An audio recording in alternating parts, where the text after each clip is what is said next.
رسالة للعاملة، أنت جيتي هنا السعودية علشان تاكلي عيش، جيتي هنا علشان يكون عندك راتب وتصرفي على أهلك برا، مو علشان تكوني علاقات في التيك توك وترقص። እድሜ ይስጠን እንጂ ገና ብዙ ጉድ እንሰማለን። የአገሬ ልጆች አላየንም አልሰማንም እንዳትሉ ሁላችሁንም ይመለከታል። ይሄን ቪዲዮ በደንብ ስሙት ማለት ነው።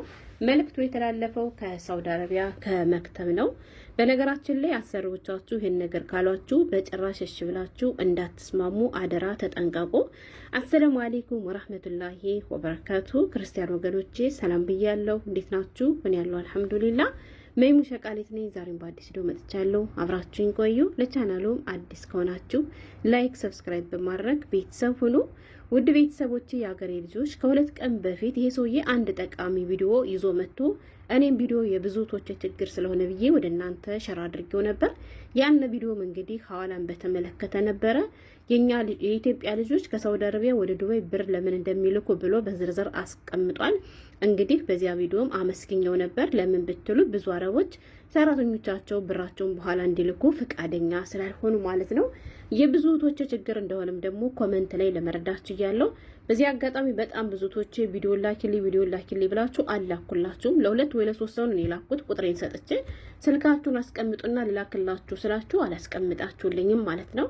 እና ዛሬ ደግሞ እንግዲህ ለየት ያለ ነገር ይዞ መጥቷል። እኔ በጣም ነው የገረመኝ ማለት በመጀመሪያ እንደዛ ሲናገር ምናምን እንዴ አሁን ገና ነፍስ ያለው ሰው መክተብ ውስጥ ተቀመጠ ብዬ ያመሰገንኩት ነበር። ግን ሰው በዚህ ዘመን እንዴት እንደዚህ ያለ አስተሳሰብ ያስባል? የሀገሬ ልጆች ተመልከቱት እስኪ ይሄን ጉድ እዩ። ዝም ብላችሁ በቃ እዩት እናንተ ማለት ነው። እናንተ እዩትና ከዚያ በኋላ ባወራ ይሻላል። ይሄን ጉድ ተመልከቱልኝ የሀገሬ ልጆች ተመልከቱ ማለት ነው። አንድ ሸቃላ ይሄን ሁሉ ነገር ስትሰራ ስታጠር ስታነሳውላ ስንት ውጣ ውረድ ያለብን ሰዎች ማለት ነው። የነሱ የሆነ ነገር ግዴታችን ነው ብለን እኔ ብዙ ጊዜ ታውቃላችሁ የሀገሬ ልጆች ስራችሁ እንዳይበላሽ ጥንቃቄ አድርጉ። ቶቼ ሰው ቤት ነው ያለ ነው እስኪ ያልፋል እያልኩ ወላሂ እኔ ብዙ ጊዜ ማለት ነው እንደውም ወደ አረቦች ነው እንትን የምለው ገባችሁ። እና ይባስ ብሎ ደግሞ በዚህ ልክ ምንም አውቁም ብሎ መብታችን ሊጫን እንደው ወይም ደግሞ ሊነፍገን መምጣቱ ግን አይገርማችሁም የሀገሬ ልጆች? እንዴት ነው የሚያስቡን? ቆይ እኛ እንደ ሰው አንቆጠርም ማለት ነው? እኛ በእነሱ ቤት ሰው አይደለንም እንዴ? እናለን እኮ በየቤቱ እኮ ለድመቶቻቸው እኮ አይቫር ሰጥቶ እኮ ሲያጫውቱ የሚውሉ ሰዎች አሉ። ስለዚህ ለእንስሳ የኔ ያክል መብት እየተሰጣችሁ ለኛ ለሸቃሎች ለምንድን ነው በዚህ ልክ ልንረገጥ? ለዚያውም ከመክተብ እንደዚህ ያለ መልእክት የሚተላለፉ አስባችሁታል? የሀገሬ ልጆች ስንት መዳሞች አሉ ይሄ ነገር እንዳይደረግባቸው የሚፈልጉ ማለት ነው። ይባስ ብሎ ደግሞ ከመክተብ እንደዚህ ያለ ነገር ሲመጣላቸው እንዴት እንደሚያደርጉ እናስባችሁታል? እንግዲህ እያለ ያለው ምንድነው አትሉኝም? ምክንያቱም ግልጽ የሆነ አረበኛ ነው የተናገረው። እንደሰማችሁት ለሰራተኞች መልእክት ብሎ ነው የጀመረው ማለት ነው። ለሰራተኞች መልእክት እናንተ የመጣችሁት ሩዝ ልትበሉ ነው ብሏል ማለት ነው። ሩዝ በልታችሁ ሰርታችሁ ለቤተሰቦቻችሁ ገንዘብ ለመላክ ቤተሰቦቻችሁን ለማገዝ ነው ብሏል። አዎ ይሄን ነገር አልከድም ማለት ነው። በነገራችን ላይ የሀገሬ ልጆች ምን አለ መሰላችሁ ጧት እንቅልፋችን እየደፋነ ከነ እንቅልፋችን ተነስተን አላርም ቀጥረን ተነስተን የምንሰራው ገባችሁ። እየደከምን እንኳን ደክሞኛል ስራቸውን የማናቋርጠው ግዴታችን የሆነ ነገር ነው ብለን ስላመንበት ነው አይደለ? መሆንም ስላለበት ለምን ግዴታዬ ስለሆነ ከፎከታችን የሚሽከረከሩ የሷን ልጆች አንዷ ስጠራኝ አንዷ ወሰጁ አንዷ አምጡ ስትለኝ እሺ ብዬ የምላላከው ለምንድን ነው?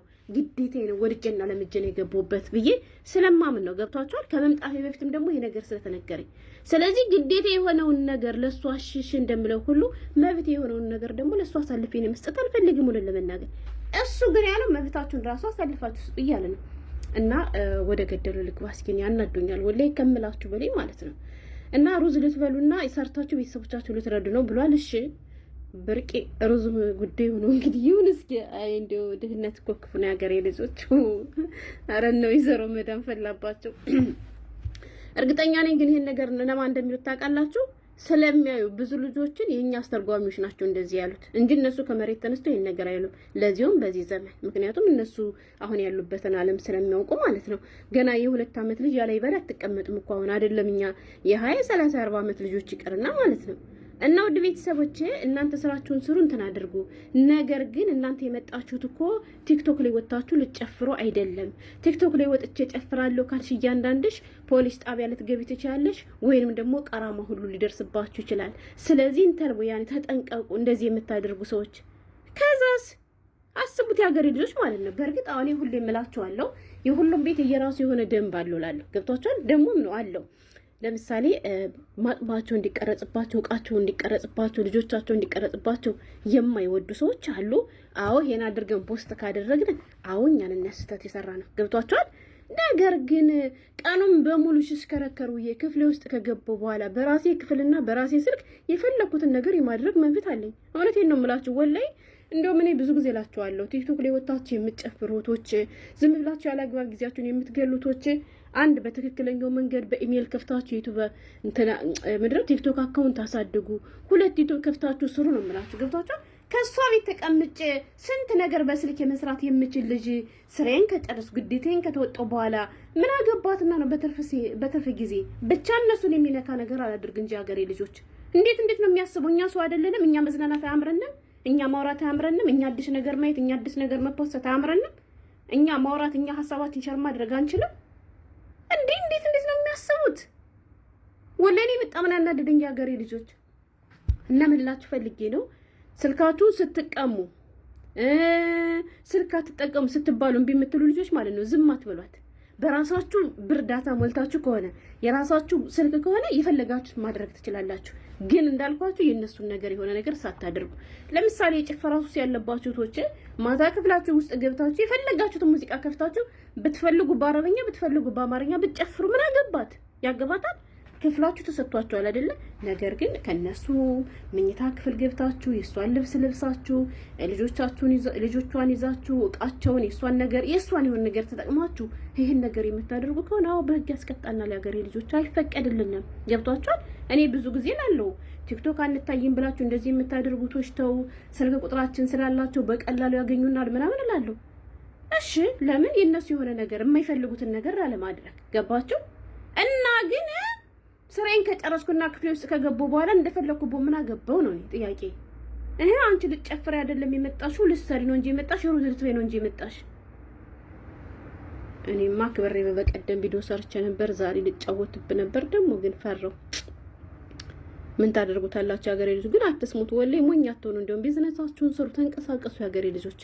ማለት አንገታችሁን ደፍታችሁ ውስጥ ለውስጥ ጠቃሚ ነገር የምትማሩ እናንተን አይደለም እያልኳችሁ ያለሁት። ነገር ግን በራሳችሁ ሙድ እንደዚህ ስትፈጉላችሁ ማታ ላይ ፈታ ለምትሉቶች ማለት ነው እነሱን ፈርታችሁ እንደዚህም አለ እንዴ እስኪ ማለት ስለጨፈርሽ ብቻ በአገርሽ ነገር ዘና ስላልሽ ብቻ ወጥተሽ ሐሳብሽን ስላራመድሽ ብቻ ቀን ሙሉ በስራ ተወጥረሽ ሁለሽ ማታ ቲክቶክ ላይ ብላይ ገብተሽ ከእህቶችሽ ጋር ስለተዋየሽ ብቻ የትኛው ህግ ነው መጥቶ የሚጠይቅሽ? የሚጠይቅ አካል ካለ ይጠይቀን። ምን አገባኝ? የትኛው ወንጀል እንዴ? አራውንስ በዛ ሀገሬ ልጆች እናማ እያንዳንድሽ ሰምተሻለሽ። መጨፈር በሳውዲ አረቢያ ህግ እንግዲህ ያስቀጣል እየተባለ ነው። በነገራችን ላይ ቪዲዮ የተሰራው ለሳውዲ አረቢያ ሸቃሎች ብቻ ሳይሆን ለሁሉም አገር ሸቃላ ረሳላ ለሸቃላ ብሎ ነው የጀመረው ማለት ነው። መልእክቱ ለሰራተኛ ብሎ ነው የጀመረው። ገባችሁ እንጂ ለሳውዲ ሸቃላ፣ ለዱባይ፣ ለኳታር ለምናምን ያለው ነገር የለም ማለት ነው። እና የአገሬ ልጆች እናንተ ግዴታ ነው ብላችሁ እየደከማችሁ እየራባችሁ እየተመነመናችሁ እንደምትሰሩት ሁሉ መብትሽ የሆነውን ነገር የመብላት መብት አለሽ። ሰዓትሽን ጠብቀሽ የመተኛት መብት አለሽ። ገባሽ? ደሞሽን በሰዓቱ የመቀበል የመጠየቅ መብት እንዳለን ደግሞ እኛ ማወቅ አለብን። አዎ ግዴታ የሆነውን ነገር ተረግጬ እየሰሩላት አይደለ? ስለዚህ መብቴንም ደግሞ አሳልፌ አልሰጣትም። ወላሂ ነው የምላችሁ። አሁን እኔ መዳብ መታ ስልክ መጠቀማችን ዩቲዩብ መስራታችን ቲክቶክ መስራታችን ብላት ላ ብዬ ነው ማስቆማት። ምን አገባት? ብቻ በስራ ሰዓቴ አይሆን፣ ብቻ የእሷን ዕቃ የሚበድል ነገር አይሆን፣ ብቻ አታድርግ ያለችኝን ነገር አላደርግባትም። ገባችሁ? ያንን ነገር ጥሼ ከተገኘው ለምሳሌ ቤቴ እንዳትቀርጭ ብላይ ከሆነ ቤቷን ቀርጬ ካገኘች በዚያ ብትናገረኝ አዎ ሶሪ እኔ ጥፋተኛ። ገብቷችኋል? ግን ክፍሌ ውስጥ ወጥ ገብቼ እንደፈለኩ አንቀጣ ላይ ከፍቼ ባደር ምን አገባት? ስጨፍር ባደር ምን አገባት? አይመለከታትም። እንዴት ነው የሚያስቡት? ጭራሽ ደግሞ ጭፈራም ሰው ሆኖ ደግሞ ተከለከለ እንዴ? እና ፈታ በሉ ይመቻችሁ ያገሬ ልጆች። የጭፈራ ሱስ ያለባችሁ ክፍላችሁ ውስጥ ገብታችሁ እንደፈለጋችሁ ጨፍሩ፣ ይውጣላችሁ። የሆነ ጤን ፈርታችሁ ደግሞ እንደዚህም አለ እንዴ በህግ ያስቀጣ እንዴ ብላችሁ ዝም እንዳትሉ ማለት ነው። አይመለከታትም እውነት። እና በጣም ስለናደደኝ ይሄ ልንገራችሁ ብዬ ነው የመጣሁት። በቃ ሲያዩነት ዝም ያለ ምንም የማናውቀን አይደለም ይመስላችሁ። በዚህ ዘመን አንድ ሸቃላ ስልክ መጠቀም የለባትም፣ ቲክቶክ መጠቀም የለባትም፣ ዩቲዩብ መጠቀም የለባትም። የእሱ ድመት እንደፈለገች አስሩን እንትን ባይባዶ ስታገላበጥ እየዋለች ከድመቶቹ ታች እኮ ነው የሚሆን አንዳንድ አረቦች ማለት ነው። ቀይጣል የሆንክ ሰው ያናጋሪ እኔም አልናገር ነበር። ደግሞ መቼም እንዲሁ ስራዬን ስለምፈልገው ዝም አልኩኝ። እና የኔ ወዶች ይመቻችሁ። እሺ ሁልጊዜ ስለምንጫናችሁ እንደዚህ አታድርጉ ይሄን አታድርጉ እያልን ስለምንላችሁ ግን መብታችሁ በሆነ ነገር እንደፈለጋችሁ እንጥስጥስ በሉ። እስኪ አስቡት ይሄን ሁሉ ስጎትቱ ያማታ እንደው ዘና ብል ምን ችግር አለ? እኔ ማወራው ሁሉ ያሳጣኝ ይሄ ሰውዬ። እና ስለተከታተላችሁ ያመሰግናለሁ። በጣም ይቅርታ ቪዲዮ ረዘመብኝ። ስሜታዊ ሆኜ ረዘምብኝ ቺቺቺ ያልኩት ማለት ነው። እና ብቻ በትንሽም ቢሆን ተረድታችሁኛል ብዬ ተስፋ አድርጋለሁ። በሌላ ቪዲዮ እስከምንገናኝ ሰላም ሁኑልኝ።